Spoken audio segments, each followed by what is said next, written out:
Are you wondering if Uptics is right for you? I bought the tool, and in this video, I want to do a complete demo and review of the tool. So like that, you guys will be able to check out the features and determine if Uptics is the right tool for your business. And in the end of the video, I will give you my final thoughts. So keep on watching. All right, so I want you to take 1 second to like this video and also subscribe to this channel. Now let's dive into the Uptics demo and review. So when you when you first log in, they are requiring you to complete a demo, or not a demo, but a onboarding. And the onboarding is actually pretty extensive. They want you to connect your inbox. They want you to upload contacts, and they also want you to start a sequence. And the more things you complete in the onboarding, the more credits you earn. And you can use these credits for your phone, SMS, or email validations. All right.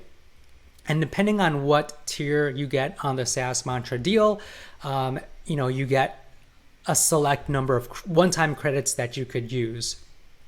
And on the left-hand side, this is your deals.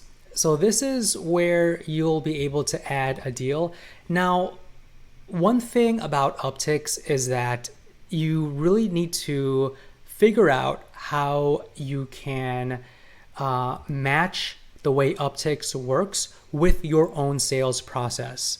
All right. So for me, I actually use Mixmax. And Mixmax isn't a pure sales CRM. It actually connects to your G Suite, and you can create sequences, you can create templates, and it's a small, lightweight CRM. And I like Mixmax, and that's something that I've been using since 2017. So when I saw this, it was actually pretty difficult for me to figure out how I could best use Uptics in my business. So depending on how you work with your sales process, it will be kind of hard for you to kind of figure out how you could fit this tool into your day-to-day workflow. So for deals, I don't have deals in my business, so I haven't been able to use this yet. But when you are speaking to prospects and you get on a sales call with them and you think you have a deal with them and you want to pursue that relationship further, this is where you can add a deal. You can add it manually here. You could fill out the form. And sequences, this is where I found the most value, at least for me. So sequences are essentially step-by-step actions that a lead takes when you add them to the sequence. All right, so one thing to note is that I highly recommend you create folders first so you can organize things the right way. And I do like how you can create an unlimited number of folders to manage your different businesses, clients, so on and so forth. So I created a folder here, and in a folder, you can create your sequence. All right, so to create a sequence, you just click on the blue add button and you can create a sequence. You can also add a snippet group. I honestly don't exactly know the benefits of a snippet group yet, but I think snippets are essentially just snippets of text that you can use in any of your emails just to make things easier for you, I think. I don't know. I honestly don't even know. But going back to sequences, you can add templates. So templates are the email templates or SMS templates.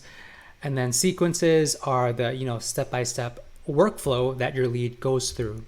All right, so you can filter by lists or by folders. I like folders because it's just so much more easier to dive in. And you can filter, save a smart list. I haven't used this yet. I don't really know the benefits of this in my personal workflow.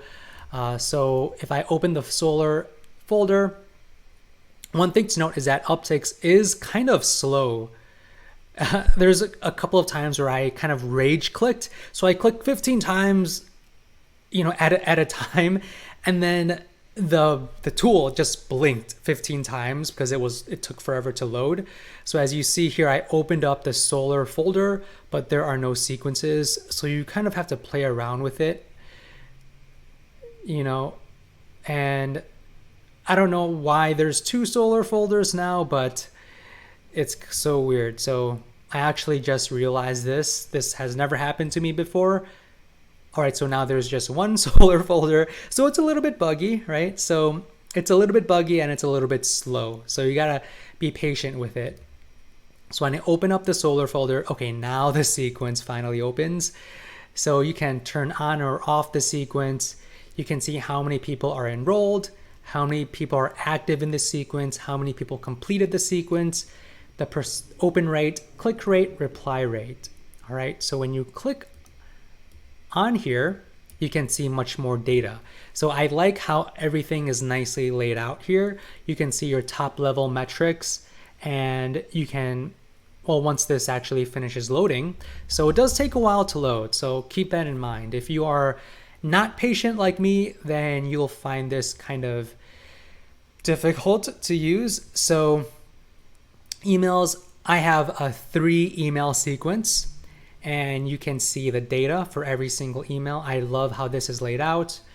SMS, specific tasks for you, charts here, and you also see revenue, so total deals, deals won, so on and so forth. And steps, you'll see, so this is really the bread and butter, the meat of the sequences. So you need to name, right? You need to name your sequence, and then let's see if I click on it. All right, so when I click on the thing, nothing happens. So if you click on this pencil, you're supposed to be able to edit the name of the sequence, but for whatever reason, it's not working for me. So when a contact enters a sequence, you can decide whether or not you should delay before taking an action. So for me, I created 3 emails, and there is a 1-day delay between each of the 3 emails. And you could do an A/B test, you can edit a template, you can delete it. And when I edit a template, this is how it looks like. So you can add the subject, email subject line, the name of the template, the folder. I put solar, right? So you really want to keep organized here.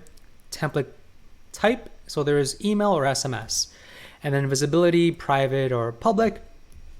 And here is the message body.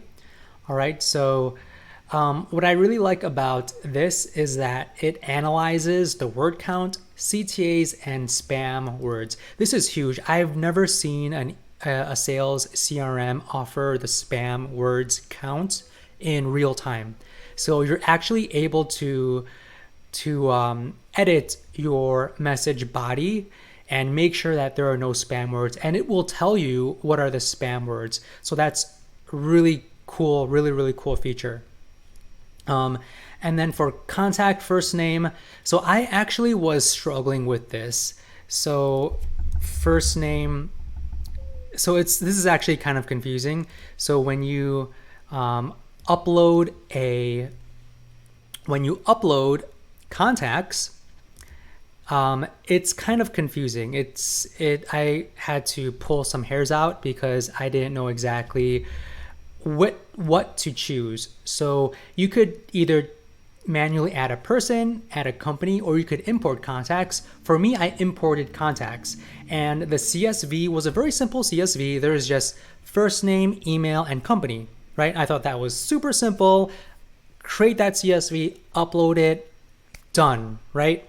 But it's kind of confusing. So you click your CSV and you're supposed to select a category. At first, I clicked on companies because I thought, okay, so I'm uploading, these different companies, which are leads that I want to contact.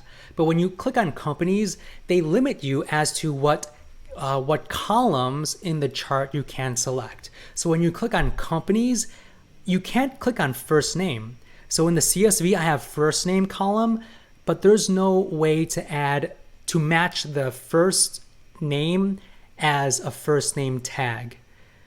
All right, do you get what I mean? Like first name you have to tag that with first name. Email, you tag it with the email, right, to upload it into the tool. So companies didn't work for me. I tried contact and then deals. I don't know which one I picked. I think I picked on contact, and then I was able to add the first name, company name, and then email. And then so it's in my people's, and then for whatever reason, Uptics created company profiles.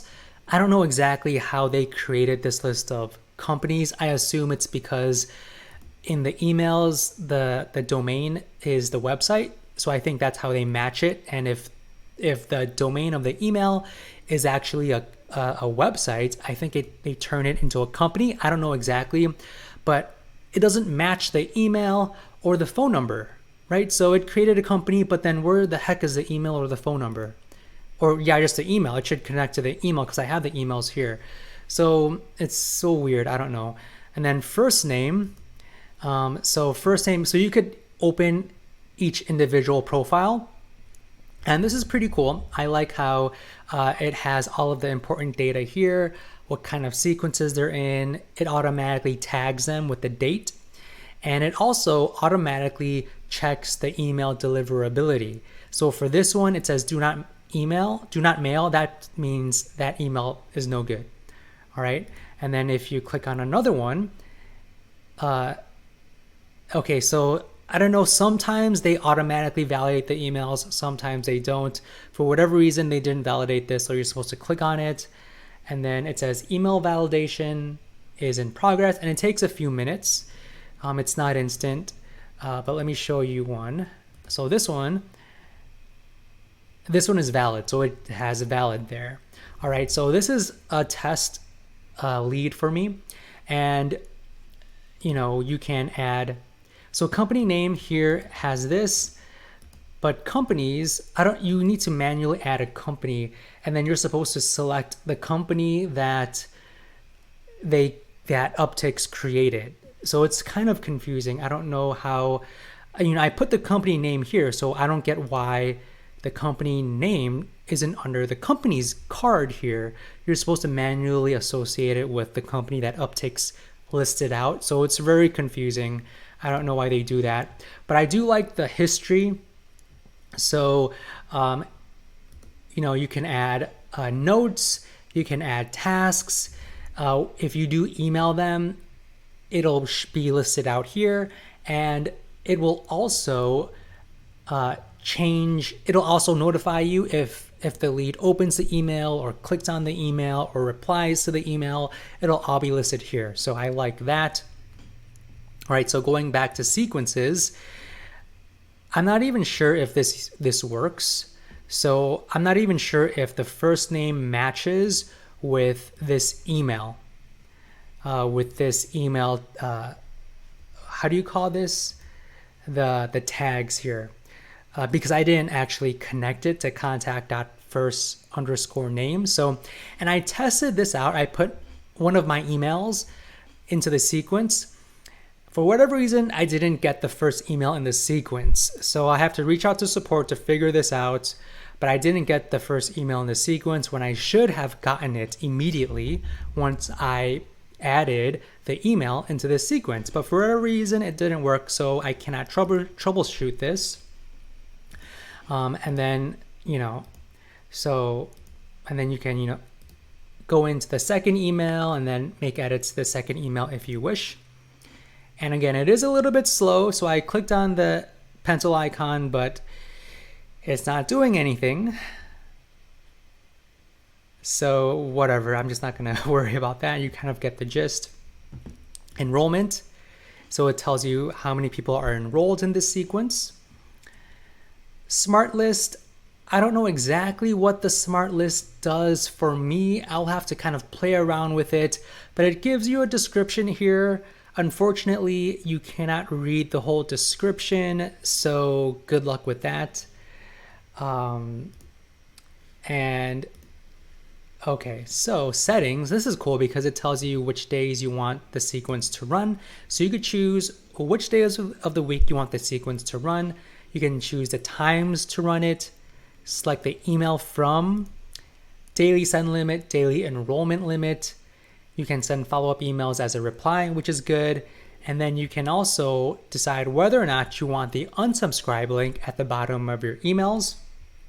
And then it says delay between emails, and then save it. One thing to note is that you cannot save these sequences as a draft. All right, so once you create the sequence, you need to send it out. You can't save it as a draft and work on it later. I actually created this sequence like 4 or 5 times because I thought I could save it and come back to it, but I wasn't able to. So I had to create the whole sequence again and again and again until I figured, okay, I'm just gonna put one of my personal emails in there just to save the sequence and let it run.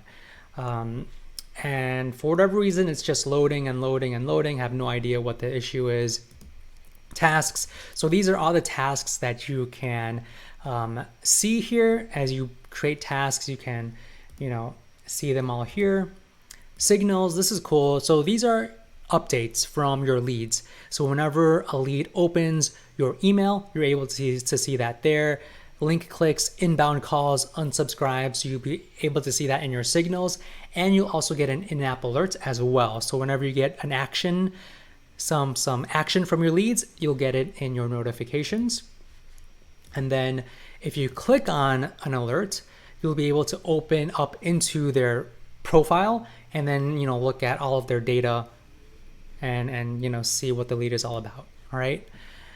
And yeah, I went through the contacts section.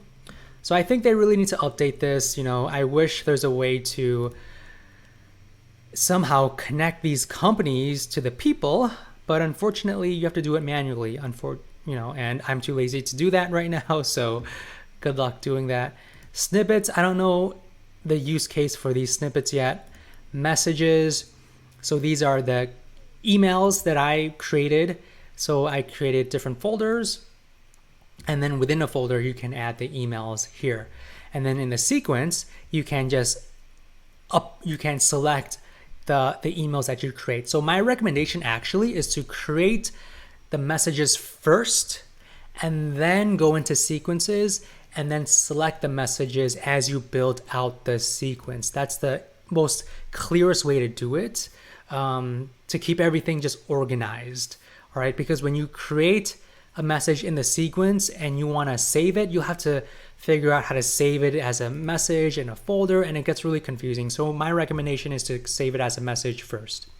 All right, and then reports here are reports. So all these different types of reports, dashboards.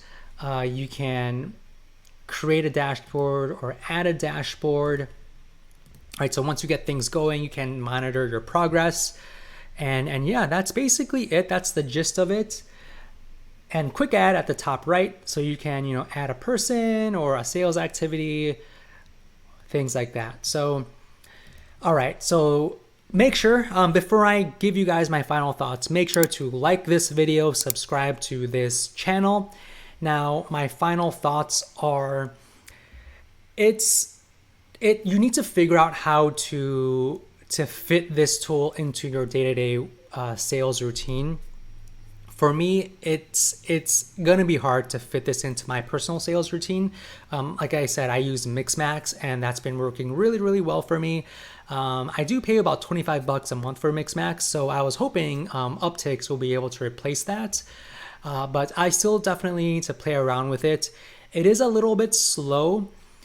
This is one of those tools that it looks really, really good, but once you actually get into the nitty-gritty, it kind of deteriorates. You kind of get frustrated. You're like, okay, why isn't this thing loading? I clicked on it. Why isn't it loading?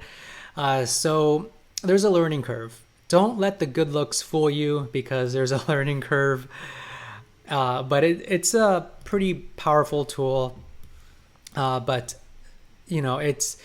and there's a lot of room for improvement as well, especially in the sequences section. Just the overall workflow needs to be improved, I think. But if you don't have a sales CRM, this is something that you guys can get. But if you are already in the groove with your sales, and if you're good, then I recommend just stay where you are and just continue working in your current sales process. But if you're kind of new or you actually want to start with cold emailing, then Uptics might be right for you. So you could build your process around Uptics instead of, changing your process to fit Uptics in your life, in your day-to-day working life. So that's my final verdict. So with that said, I will speak to you guys in the next video.